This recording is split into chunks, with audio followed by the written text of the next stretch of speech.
இந்த தேவசாய நிகழ்ச்சியை பார்த்து கொண்டிருக்கக்கூடிய அன்பு நெஞ்சங்கள் ஆன்மாக்களுக்கு ஒன்றான மெய் தேவனாகிய சர்வேஸ்வரனை படைத்தவரை பிதாவாகிய தேவனை அவர் அனுப்பிய இயேசு கிறிஸ்துவை தன்னுடைய இருதயத்திலே அரசராக, கடவுளாக, தன்னுடைய உயிராக, தன்னுடைய உணவாக, தன்னுடைய மருந்தாக, மருத்துவராக இருதயத்திலே அவரை ஏற்றுக்கொண்டு அவரோடு இணைந்து வாழ்ந்து கொண்டிருக்கக்கூடிய அன்பு நெஞ்சங்களுக்கு, ஆவிக்குரிய பிள்ளைகளுக்கு இந்த ஆன்மாவின் ஊழியக்காரனின் பணிவான வணக்கங்களும் வாழ்த்துதல்களும். கடவுளுடைய ஆலயத்திற்கு நாம் வருகிறது எதற்காக என்று சொன்னால், கடவுளை அன்பு செய்வதற்காக, கடவுளுடைய அருளை, ஆற்றலை, சக்தியை பெற்றுக்கொள்வதற்காக. அப்போஸ்தலர் பணி 6ஆம் அதிகாரத்திலே தேவான் முடியப்பர் ஒரு சாதாரண பந்தி விசாரிக்கிற ஒரு வேலைக்காரர் தேவனுடைய கிருபையினாலும் அருளினாலும் வல்லமையினாலும் நிரப்பப்பட்டிருந்தார். அவர் செல்லுகிற இடங்களிலெல்லாம் அற்புதங்களும் அடையாளங்களும், அவர் எங்கே பேசினாலும் சரி, சுவிசேஷத்தை அறிவிக்கிற இடங்களிலெல்லாம் அவர் பேசிய வார்த்தைகளே தேவன் அற்புதங்களினால் அறிகுறிகளினால் நினைச்சார்கள் உறுதிப்படுத்தி கொண்டே இருந்தார். ஏன்னா அவங்க கடவுளை தேடினது ஆன்மீக வாழ்க்கை என்பது என்னவென்று சொன்னால், இந்த மண்ணுலக வாழ்க்கை அல்ல, விண்ணுலக வாழ்க்கை. ஒரு பழமொழி சொல்லுவாங்க, பொருள் இல்லாருக்கு இவ்வுலகம் இல்லை, அருள் இல்லாருக்கு அவ்வுலகம் இல்லை. அதனால் இன்னைக்கு நம்ம போகிற கோயில்கள், ஆலயங்கள், வழிபாடுகள், புண்ணிய ஸ்தலங்கள் எல்லாம் எதற்கு இருக்கிறது என்று சொன்னால், அன்றைக்கி எதற்கு அதுக்கு அந்த புண்ணிய ஸ்தலங்களுக்கு கோயிலுக்கு போனாங்கன்னு சொன்னால், கடவுளை அன்பு செய்வதற்காக, அந்த இறைவனுடைய அருளை பெற்று இந்த பூமியில் உள்ள சிக்கல்களிலிருந்து, புடுங்கிலிருந்து, முள்ளில் சிக்கிக்கிட்டால் ஒரு மனுஷன் வாழ்க்கை எப்படி இருக்கும்? வேதனை நிறைஞ்ச ஒரு வாழ்க்கை. அதனால் அந்த வேதனையிலிருந்து, விக்கல், புக்கல், புடுங்கலிருந்து ஒரு மனிதன் விடுதலை பெற வேண்டும் என்று சொன்னால் அவன் கடவுளின் அருளை பெற்றிருக்க வேண்டும். இதைத்தான் அன்னை மரியாள் அருள் நிறைந்தவர்கள், தேவனுடைய அன்பை உடையவர்கள், கடவுளுக்காக உயிரையே பணைய வைக்கக்கூடிய அளவுக்கு, கடவுளுக்காக எதையும் இழக்கக்கூடிய அளவுக்கு, எல்லாவற்றையும் இழந்து கடவுளை சொந்தமாக்கி கொள்ளக்கூடிய அளவுக்கு அந்த வாலிப ஸ்திரீ அன்னை மரியாள் இன்னைக்கு என்ன செஞ்சாங்கன்னா கடவுளை அன்பு செய்வாங்க. அன்னை மரியாளுக்கு ஒரு கைதை தெரிஞ்சிக்கல, நம்ம ஒரு நன்றியை தெரிவிச்சுக்கிறோம். அதனால் நமக்கு முன்னால் வாழ்ந்தவங்கள் எல்லாம் கோயிலுக்கு எதுக்கு போனாங்க, கடவுளை எதுக்கு தேடினாங்கன்னு சொன்னால், உங்களை அன்பு செய்ய. ஏன்னா உங்களை விட இன்றைக்கி எனக்கு பெருசாக ஒன்றும் இல்லை, சொந்தம் என்று சொல்லிக்கொள்ள உம்மை விட யாரும் இல்லை, சொத்து என்று அள்ளிக்கொள்ள உம்மை விட ஏதும் இல்லை, இயேசுவே இயேசுவே எல்லாம் இயேசுவே. Praise the Lord. அதனால உங்களை விட, உங்களை தவிர வேற எதுவும் இல்லைப்பா. அதனால நான் உங்களை தேடி எதுக்கு வந்திருக்கிறேன்னு சொன்னால், உங்களை சொந்தமாக்கி கொள்ளுங்க. எனக்கு சொந்தம்னு சொன்னால் நீங்கள் தான், சொத்துன்னு சொன்னால் நீங்கள் தான், செல்வம்னு சொன்னால், உயிர்னு சொன்னால். அதனால இன்னைக்கு நிறைய பேர் என்ன செஞ்சிட்டாங்கன்னா, அந்த இருதயத்தை உலகத்துக்கு கொடுத்துட்டாங்க, மனுஷனுக்கு கொடுத்துட்டாங்க. மனுஷனை என் நெஞ்சில் வாழும் குடியிருக்கும் அப்படிங்கிறதெல்லாம் நம்ம என்ன செய்யறோன்னா பார்க்குறோம். அதனால இந்த நெஞ்சில், இருதயத்தில் யார், இந்த நெஞ்சு இருதயம் யாருக்கு சொந்தமானதுன்னு சொன்னால், படைச்சவருக்கு சொந்தமானது. அவர் ஒன்றே ஒன்று கேட்குறார், என் மகனே உன் இருதயத்தை எனக்கு தா, என் மகளே உன் இருதயத்தை.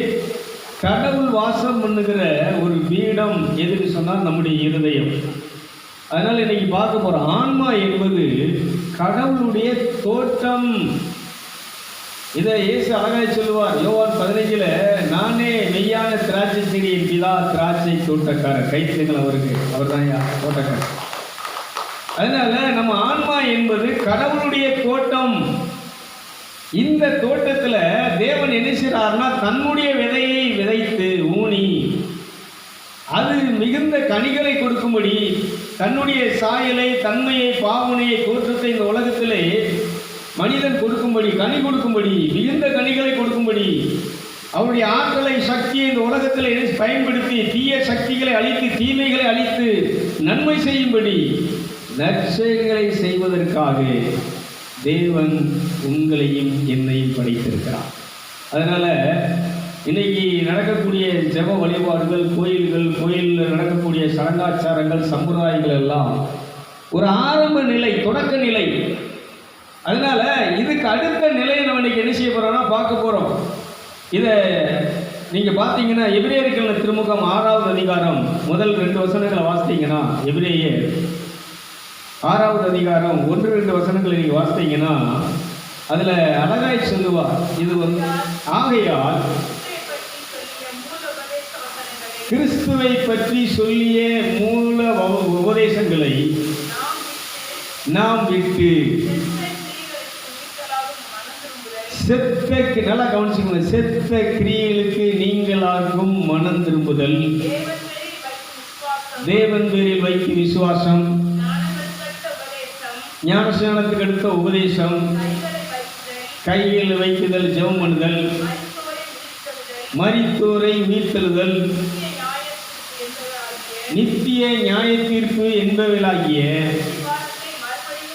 அஸ்திவாரம். இதெல்லாம் ஒரு அஸ்திவாரம். இதை மறுபடியும் போடாத.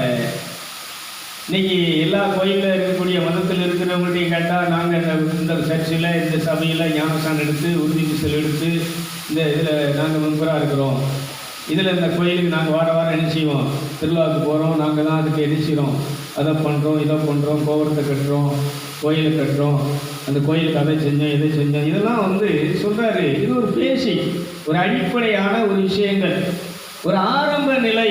பார்த்திவன் ஒரு செல் அனுப்பியிருந்த மாதிரி 7வது வசனம், இதே எபிரேயர் 6வது அதிகாரம் 7வது வசனத்தில் எடுத்து போய் நான் ஒன்று வாசிக்க சொல்லுவேன். நல்லா நீ கவனிக்கணும். அப்போ அதில் நீ என்ன பார்க்குறீங்கன்னு சொன்னால், இந்த பேசிக் இன்னைக்கு எல்லா கோயிலுக்கு போகிறது என்னன்னு சொன்னால், அந்த ஜெபமாலை சொல்கிறது, பூசைக்கு போகிறது. பூசை ஒரு உயர்ந்த நிலை வழிபாடு. பூசைங்கிறது இந்த தேவலோகத்தோடு, தேவனோடு நெருங்கி ஐக்கியமாக இருக்கக்கூடிய அவருடைய ஜீவ அப்பம், அவருடைய அது உடல் நமக்கு உணவு, அவருடைய இரத்தம் நமக்கு பானம். இதை டெய்லி நம்ம பருகும்போது, டெய்லி அருந்தும்போது, இந்த ஜென்ம பாவத்திலிருந்து, கர்ம பாவத்திலிருந்து நம்ம என்ன செய்யறோம்னா விடுதலை பண்ணுறோம். அதனால இன்னைக்கு இந்த பேசிக் ஆரம்ப நிலைகள் நல்லது தான். இந்த 1ஆம் கிளாஸ் இல்லாமல், எல்கேஜி இல்லாமல் என்ன செய்ய முடியாதுன்னா அடுத்ததுக்கு நம்ம என்ன செய்ய முடியாது, போக முடியாது. அதனால 1ஆம் கிளாஸ் வேணும். இந்த ஆரம்ப நிலை, இந்த மத வழிபாடு சடங்காச்சாரங்கள், ஞானஸ்நானம், இந்த மனம் திரும்புதல் உபதேசம், இந்த கைகளை வைத்து ஜெபம் பண்ணுதல், ஆவியின் அந்த வழிநடத்துதல், இதெல்லாம் என்னன்னு சொன்னால் ஒரு ஆரம்ப நிலை, ஒரு வழிகாட்டுதல். இது 3 நிலை, மொத்தம் 7 நிலைகள் இருக்கிறது. இந்துக்கள் சொல்லுவாங்க 7 முத்திரைகள், 7 சக்கரங்கள், 7 வழிகள். அதனால் இன்னைக்கு இந்த 7ஐ நம்ம பார்க்க போகிறோம். இந்த 3 நிலைகள் என்பது என்னன்னு சொன்னால், இந்த கோயிலுக்கு போகிறது, ஜெபம் பண்ணுறது, இந்த நம்ம சரீரத்துக்காக, நம்ம சரீரம் நல்லா இருக்கணும், ரத்தம், அடுத்தாப்புல ஜலம், அடுத்தாப்புல நீங்கள் பார்த்தீங்கன்னு சொன்னால் இந்த உடலில் வேறு கிட்னி, கணையங்கள், இப்படி இந்த உடல் மாமிச ரீதியான ஒரு செயல்பாடுகள். இந்த மாமிச ரீதியான வழிபாடுகள் என்னென்னு சொன்னால், போகிறது, ஜெபம் பண்ணுறது, ஜெபமாலை சொல்கிறது, கை தட்டுறது, பாட்டு பாடுறது, இப்படி கூட்டத்தில் அட்டன் பண்ணிட்டு வரதெல்லாம் இது என்னன்னு சொன்னால், இந்த மனசுக்கு, எண்ணங்களுக்கு, மனதுக்கு கொஞ்சம் என்ன செய்யும், சந்தோஷமாக இருக்குது, கொஞ்சம் நல்லா இருக்குது, போனால் நல்லாயிருக்கும் அப்படிங்கிற ஒரு நிலை. இது இந்த 3 நிலை, இது மாமிசத்துக்குரிய நிலைகள். இந்த ஊனியல் சிற்றின்பங்கள், அது நல்லா இருந்துச்சு, சாப்பிட்டா நல்லா இருந்துச்சு, இது பார்க்கறதுக்கு நல்லா இருந்துச்சு, இப்படிங்கிறது இந்த மன ரீதியான ஒரு சந்தோஷத்தை கொடுக்கிறது. இந்த 3 வழிகள், 3 சக்கரங்கள், 3 முத்திரைகள். இதை மூலாதார சக்கரம், மணிப்பூர சக்கரம்னு என்ன செய்கிறாங்கன்னா, இந்து சகோதரர்கள் அந்த தியானம் நடக்கும்போது சொல்லுவாங்க. நல்லா நீ கவனிச்சுவாங்க. இதெல்லாம் என்னன்னு சொன்னால் மாமிச ரீதியானது. இதை கலாத்தியர் 5:19 சொல்வார். விபச்சாரம், வேசித்தனம், சண்டைகள், பகைகள், விரோதங்கள், குடிகள், வெறிகள், வைராக்கியங்கள் அப்படின்னு சொல்லுவார். இதெல்லாம் இந்த 3 படிகள். இதெல்லாம் இன்னைக்கு மனுஷன் இன்னைக்கு உலகத்தில் எல்லா மதத்தவர்களும் எல்லா மொழியினரும் இதை பண்ணிட்டு இருக்கிறாங்க. 4வது வாசல், 4வது சக்கரம், இந்துக்களுக்கு சொல்ற 4வது முத்திரை. இந்த சக்கரம், முத்திரை, வலி, வாசல் அப்படிங்கும்போது இந்த 4வது எதை குறிக்கிறதுன்னு சொன்னால், நான் பைபிளில் இருந்து பேசுகிறேன். இருதயத்தில் சுத்தமுள்ளவர்கள் பாக்கியவான்கள், அவர்கள் தேவனை தரிசிப்பார்கள். கைதட்டி அடிச்சிங்களா கடவுள் நல்ல கரங்களை தட்டி. அதனால இதயம் சார்ந்த விஷயங்கள். இந்த இதயத்தை தான் ஆண்டவர் என்ன செய்கிறாருன்னா கேட்கிறாரு, என் மகனே உன் இதயத்தை எனக்கு, இந்த இதயம் எனக்கு சொந்தமானது. இன்னைக்கு ஒரு மனுஷன்கிட்ட கடவுள் கேட்கறது, ஆட்டையோ மாட்டையோ, நான் ரத்தத்தை குடிக்கிற ஆளாப்பா, நீ ஆட்டை வெட்டி எனக்கு என்ன செய்கிற பலியிடுற, இந்த பலிகள் எல்லாம் நான் என்ன செய்ய போகிறதில்லை, ஏறு எடுக்க போகிறதில்லை, இதெல்லாம் நான் விரும்புறது கிடையாது, நான் விரும்பாத பலிகள். அதனால் நான் விரும்புகிற பலி எதுன்னு சொன்னால், உன் இருதயமே இருதயத்திலே நொறுங்குண்டு செலுத்துகிற பலி, ஆனந்த களிப்போடு கண்ணீரோடு நீ செலுத்துகின்ற அந்த ஸ்தோத்திர பலி. ஸ்தோத்திரம் என்னும் யாகம், மலையாள பைபிள் யாகம். இதை நான் அப்புறம் அடுத்த பகுதியில் பேசுகிறேன். இப்போ இந்த 7 ஸ்டெப்.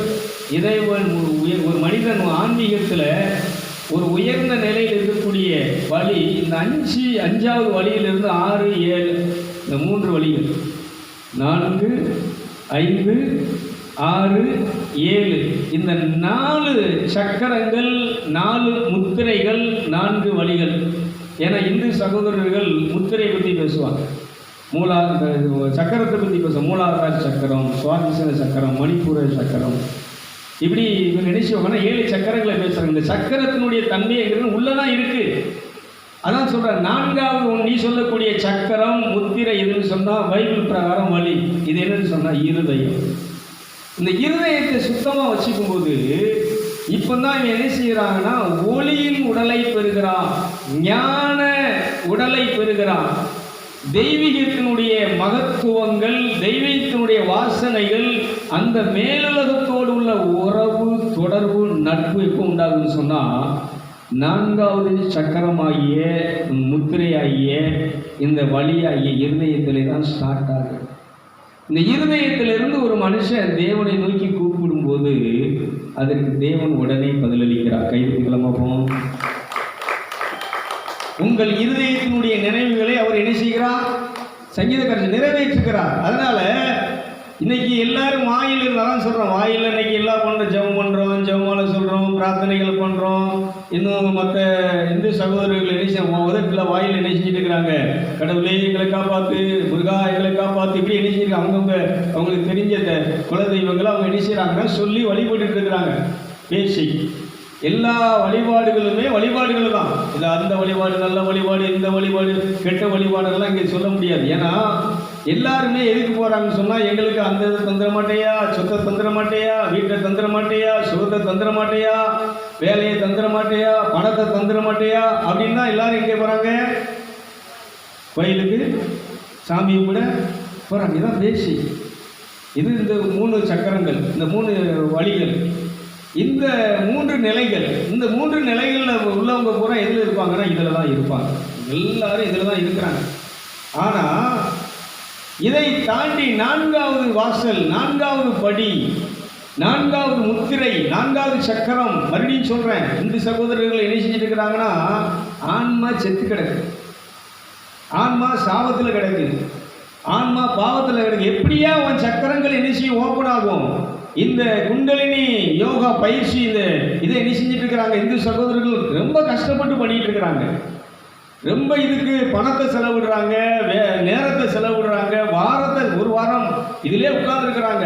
டெய்லி காலையில் எழுந்திரிச்சு இந்த மூலாதார சக்கரத்திலிருந்து எழுச்சி இந்த குண்டலினி இந்த தியானத்தை எழுச்சி பண்ணி இதை எழுப்பி எழுந்திருக்கிறாங்க. ரொம்ப கஷ்டப்பட்டு இருக்கிறாங்க. ஆனால் ஒரு விஷயத்தை அன்பு சகோதரர்களுக்கு சொல்கிறேன், இந்த ஆன்மா தான் என்னதுன்னு சொன்னால், நீ சொல்லக்கூடிய குண்டலினி ஆன்மா தான் என்னது? குண்டலினி. நீங்கள் சொல்லக்கூடிய குண்டலினிங்கிறது என்னன்னு சொன்னால், பைபிளில் சொல்லப்பட்ட ஆன்மா. இந்த ஆன்மா அன்னைக்கு எப்படி கிடக்குன்னா, முதல் மனுஷன் செஞ்ச பாவத்தினால என்ன கிடைச்சிருக்கு? மரணம் அடைஞ்சு கிடக்கு. இந்த ஆன்மா மரணம் அடைச்சு கிடக்கும்போது நீ என்ன தியானத்தை பண்ணி நீ என்ன பயிற்சி பண்ணாலும் இங்கே செத்தவனை எழுப்ப முடியுமா, நடக்க வைக்க முடியுமா, பேச வைக்க முடியுமா, பாய்க்க வைக்க முடியுமா? இது மாதிரி ஆன்மா செத்து கிடக்கும்போது எந்த சக்கரங்கள் மேலே இருக்கும்? நீ தியானமெல்லாம் பண்ணுற, குண்டலினி யோகா பயிற்சியெல்லாம் பண்ணுற, காமத்தை விட முடியுதா, கோபத்தை விட முடியுதா, பகையை விட முடியுதா, சண்டையை விட முடியுதா, வைராக்கியத்தை விட முடியுதா, பொறாமையை விட முடியுதா, வேற ஒரு பொருள் மேலே ஆசையை விட முடியுதா? அழகு போல மனைவி லட்டு கணக்கு இருக்கிறா, அன்னைக்கு ஒரு குரங்கு மாதிரி இருக்கிற குரங்கை என்ன செஞ்சிட்டு இருக்கு, இந்த மனசு என்ன செஞ்சிட்டு இருக்கு? இயற்கையாக பேசுகிறேன், இயற்கையானது அதான். நல்லா என்ன செய்ய, நமக்குன்னு நிறைய இந்த வசதி இதெல்லாம் இருக்கும். அடுத்த விதை பார்த்தோம்னா என்ன வந்துடும் சொல்லுங்க? இதெல்லாம் எதில் வருதுன்னா மாமிசத்தினுடைய மனசனுடைய தன்மை. இந்த மனதை அடக்கக்கூடிய, இந்த மாம்சத்தை கண்ட்ரோல் பண்ணக்கூடிய ஒரு இடம் இருக்கிறது. அந்த இடம் தான் எதுன்னு சொன்னா நம்முடைய ஆன்மா. கைதுட்டுகளை பார்ப்போம். அதனால தான் ஆன்மீகத்தை பற்றி நான் அதிகமாக பேசிட்டு இருக்கிறேன். அதனால ஆன்மா என்பது இறைவனுடைய தோட்டம். இதுல அவர் தன்னுடைய விதையை விதைக்கிறார், தன்னுடைய மரத்தை என்ன செய்கிறார், நடுகிறார். நாம் மிகுந்த கனிகளை, தெய்வீக கனிகளை, தெய்வீக தன்மைகளை, பண்புகளை, ஆற்றலை, சக்தியை வெளிப்படுத்துகிற ஒரு பலிபீடம் எதுன்னு சொன்னா, ஒரு நிலம் எதுன்னு சொன்னா நம்முடைய ஆன்மா, நம்முடைய ஆன்மா.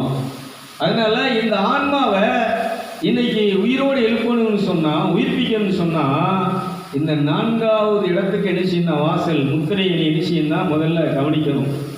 இதை நீ என்ன செய்யணும்னா சுத்தமாக்கும். இதை நம்மளால இதை சோப்பு போட்டால் சுத்தமாக்க முடியும், கெட்டாயில் போட்டால் சுத்தமாக்க முடியும், சொல்லுங்க, சர்ப்பு போட்டால் சுத்தமாக்க முடியும். இதை சுத்தப்படுத்தணும்னு சொன்னால் மனுஷனுடைய முயற்சியினால, மனுஷனுடைய பக்தியினால, மனுஷனுடைய பிரயாசத்தினால என்ன செய்ய முடியாது, முடியாது. இதை பண்றதுக்கு தேவன் ஒரு திட்டத்தை வைத்திருக்கிறார். நம்மளை படைச்சவர் இதற்கு ஒரு வழியை உண்டாக்கி வச்சிருக்கிறார். அந்த வழி தான் யாருன்னு சொன்னா நம்ம ஆண்டவராய் இயேசு கிறிஸ்து. கைதிக்கவர் என்ன செய்ய வரவேற்போம். நல்லா கரங்களை அவரை ஏற்றுக்கொள்ளுகிறவர்கள், எனக்காக, என் பாவத்திற்காக, என் சாபத்திற்காக இயேசு எதுக்கு வந்தாருங்கிறத முதல்ல நீங்க தெரிஞ்சுக்கோங்க. இயேசு ஒரு கிறிஸ்தவ எந்த மதத்தினுடைய கடவுளும், அவர் ஒரு மதத்தினுடைய கடவுளாக இருந்தால் அவர் யாராக இருக்க முடியாது. இந்த உலகத்தில் இருக்கக்கூடிய எல்லா மதத்தவரையும் மொழியினருடைய பாவங்களை போக்குவதற்காக வந்த கடவுளுடைய மகன் அவதாரம். பேசலோ இதை நான் போன வாரம் பேசினதுக்கு குரூப்பில் லண்டனில் உள்ளவங்க போட்டிருந்தாங்க. லூக்கா நற்செய்தியில் 5ஆம் அதிகாரத்தில் ஒரு பாவி திமிர்வாதக்காரனை உள்ளே இறக்குறான். அப்போ இவன் பாவத்தை போக்குவது, எனக்கு பாவம், இயேசு சொன்னார், பாவத்தை போக்குவதற்கு அதிகாரம் உள்ளவர் நான் என்பதை மக்கள் கண்டுகொள்ளும்படி அவன் பாவத்தை மன்னித்து நீ எழுப்பி நடைன்னு சொன்னார். கைதிகளை பார்ப்போம். பாவங்களை மன்னிக்கிற, சாபங்களை போக்குகிற, செத்துப்போன ஆன்மாவை உயிர்ப்பிக்கக்கூடிய ஒரு சக்தி, கடவுளுடைய அவதாரம் யாருன்னு சொன்னால் ஜீசஸ் மட்டுமே. அதனால் இதை நம்ம இன்னைக்கு என்ன செய்யணும், மனசில் வச்சுக்கணும். அதனால் அவரை இருதயத்தில் இருக்க எல்லாத்தையும் வெளியேற்றுங்க. இன்னைக்கு நம்ம ஜோசப் விஜய் அவர் கூட சொல்வார், என் நெஞ்சில் குடியிருக்கும், இருதயத்திலே நிறைந்திருக்கும் என் அன்பு சகோதரர்களே, சகோதரிகளே. இருதயத்தில் யார் இருக்கோம்னா சொல்லுங்க, மேலே இருக்கிறது தான் என்ன செய்யணும். இருக்கலாம், நீங்கள் எல்லாரும் எனக்கு சகோதரர்களாக இருக்கலாம், சகோதரிகளாக இருக்கலாம், பாசத்துக்குரியவர்களாக இருக்கலாம். இது தப்பு கிடையாது. இந்த உலகத்தில் இருக்கக்கூடிய, இப்போ அவர் முதலமைச்சராக இருக்கிறாருன்னு சொன்னால் தமிழ்நாட்டில் இருக்கக்கூடிய அத்தனை பேரும் அவருடைய சகோதர சகோதரிகள், அண்ணன், தங்கச்சி, அக்கா, தங்கச்சி, ஓகே, ஒத்துக்கலாம். இன்னைக்கு நம்ம இருக்கிறோம் மாம்ச ரீதியாக எடுத்துக்கிட்டேன்னு சொன்னால் நம்ம பிள்ளைகள், நமக்கு சொந்தங்கள், உறவுகள், அக்கா தங்கச்சி உறவுகள், பெற்ற தாய் தகவல் உறவுகள், இதெல்லாம் எங்கே இருக்குன்னு சொன்னால் இப்படி வெளியில் இருக்கணும். இங்கே இருதயத்தில் யார் இருக்கணும், படைச்சவர் மட்டும்தான் என்ன செய்யணும், இருக்கணும். கடமைகளை செய்யுங்க. முதலமைச்சராக இருந்து இந்த தம்பிக்கு, தங்கச்சிக்கு, தன்னுடைய உடன் பிறந்த சகோதரர்கள் போல நீங்கள் நேசிக்கிற சகோதரர்களுக்கு எல்லா உதவிகளையும் நீங்கள் செய்கிறது சரி, நல்ல விஷயங்கள். தம்பின்னு சொல்றது தப்பு கிடையாது, தங்கச்சின்னு சொல்றது தப்பு கிடையாது, அக்கான்னு சொல்றது தப்பு கிடையாது. நீங்கள் நம்மெல்லாம் அக்கா தங்கச்சி தான், ஒரே கடவுளுடைய பிள்ளைகள். உடல் ரீதியாக நேசிச்சிருக்கிறோம்னு சொன்னால் பல தாய் தகவலுக்கு நேசிச்சிருக்கிறோம், ஒவ்வொருத்தரும் பிறந்திருக்கிறோம். ஆனால் ஆன்மீக ரீதியாக எடுத்துக்கொண்டால் இந்த ஆன்மா என்பது ஒரே தகப்பனிடத்திலிருந்து வந்த அந்த உயிர் மூச்சு ஜீவன். கைதிக்கலாம், அப்போ நல்ல கரங்களை திட்டி நல்ல கைதிக்கு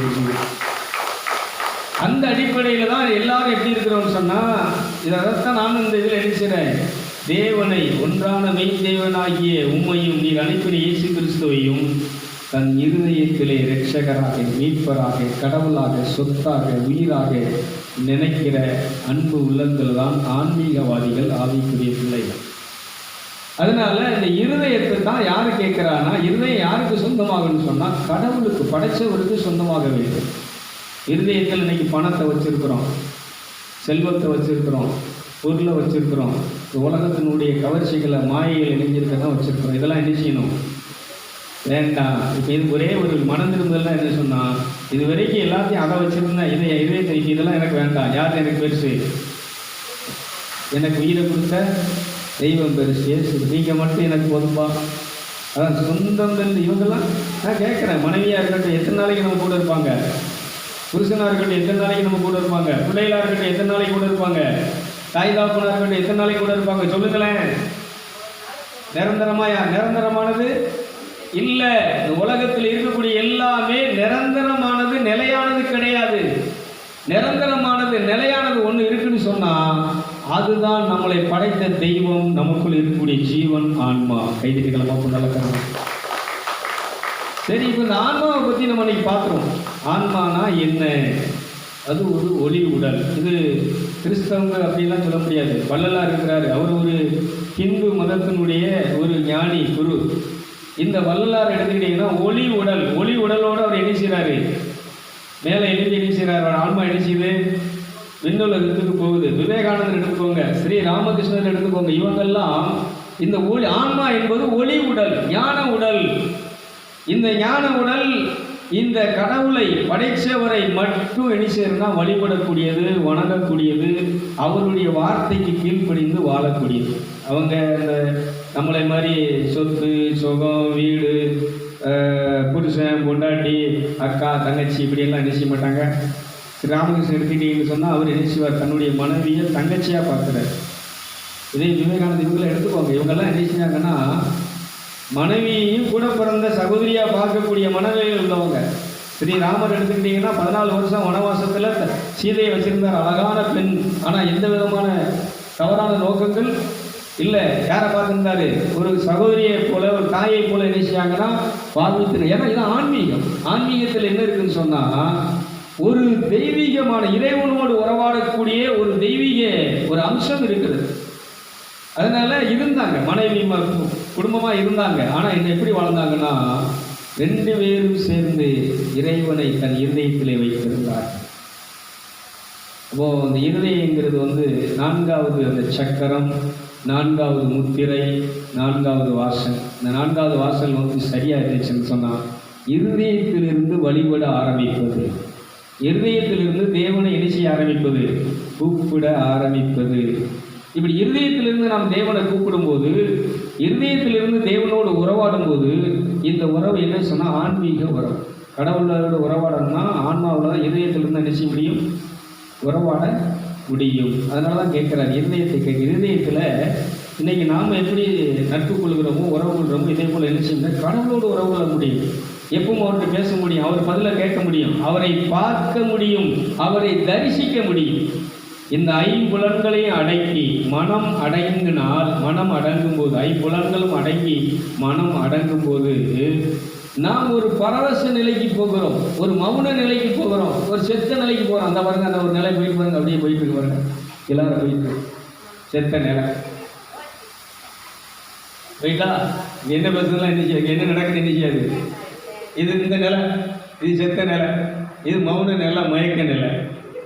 இந்த நிலையில இந்த உடல் அடங்கும் போது நம்ம ஆன்மா என்ன செய்யும் சொன்னா விழித்தல் ஆரம்பிக்கும், அவரோடு தொடர்பு கொள்ள ஆரம்பிக்கும். கைதிகளை பார்ப்போம். இதுக்கு பைபிள் சொல்லுகிறது பரவச நிலை. என்ன நிலை? பரவச நிலை.